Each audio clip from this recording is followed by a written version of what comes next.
Speaking of tension, inside outside tension when discussing systems change, there's another kind of tension, the tension between system change versus local change, like a local community change. So in recent years, we have heard about the need for structural change, and in particular, IRL has been pursuing structural racism, dismantling structural racism, and for investing in that, which wasn't really the case, say, like 20 years ago. So there is a progress towards health equity in that sense. But there is still this tension. The structural change is hard, it takes a long time, while our local communities need help here and now. So it's like a long term, short term, like the tension between in terms of temporality. We need, I'm gonna air quote that, evidence, rigorous science, ROI, a return on investment, scalability, etc., to ensure the structural change that we pursue is worth the investment. But then, do we? And that's a age-old question that social epidemiologists struggle with. So I wanted to ask you, how do we balance these two ends of the pole, long-term system change and short-term and more localized community change, and possibly the role of storytelling? I think you already got into talking about it in terms of outcomes versus process of this work. Yeah, certainly. And I think I'll start by saying that I welcome the tension as long as the tension is guiding us towards healing and solidarity with each other as we navigate the challenges ahead.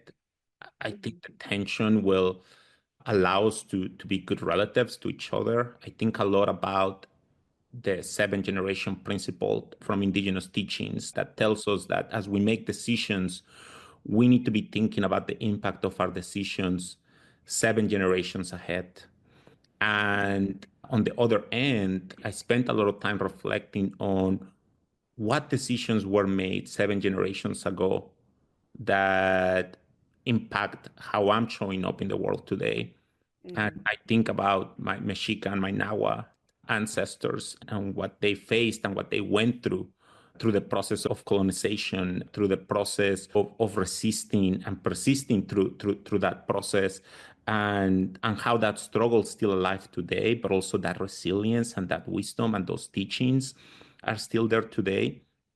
And it gives me both a sense of humility and also responsibility to think about the longer arc of just history. And this is where this tension of the change that takes time and the change that's possible within the now.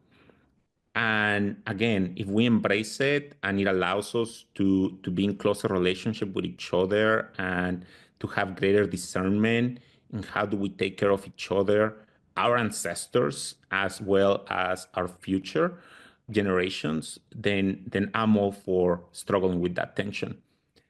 However, what I do have to name, and I think is in the subtext of the question, I think, is that too often the source of these tensions that you're naming, Robin, from my perspective, they are the product of dominant ideology and narrative, like a sense of urgency, scalability, success, quote unquote, right? Best practices, quote unquote, knowledge. Who holds valid knowledge? How is this provable? What is the return on investment? And who gets to set the terms of that particular agenda?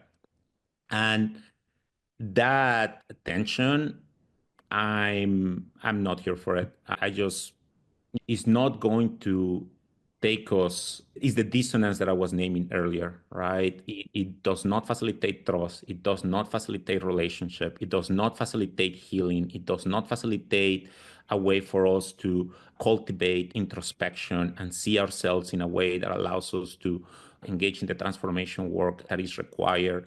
So I don't understand how processes that are inherently inequitable and completely decoupled from community can in any way lead us to equitable outcomes. It just makes no sense to me. So we need different stories and narratives that reshape that logic for us. And this is not to say that we cannot talk about accountability.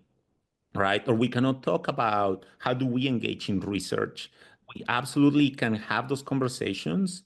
I'm even up for having a conversation of how do we redefine what rigorous research is, if and only if in that process we're centering community wisdom, equity, healing, justice as part of our definition of what it means to be rigorous and who is accountable to that type of rigor. So I think from that perspective, I'll come back to Dr. Sean Jun, right? Honestly, how do we answer that question of how do we balance this work? Dr. Shanjin Wright offers us some pretty good ideas, right? Those four pivots going from lens to mirror, seeing ourselves, right? Doing the internal work, being relational and not transactional in the work, pivoting from problem to possibility, moving into flow instead of just the hustle and the grind of just producing and producing and producing work without us actually engaging in the process of flowing through that work.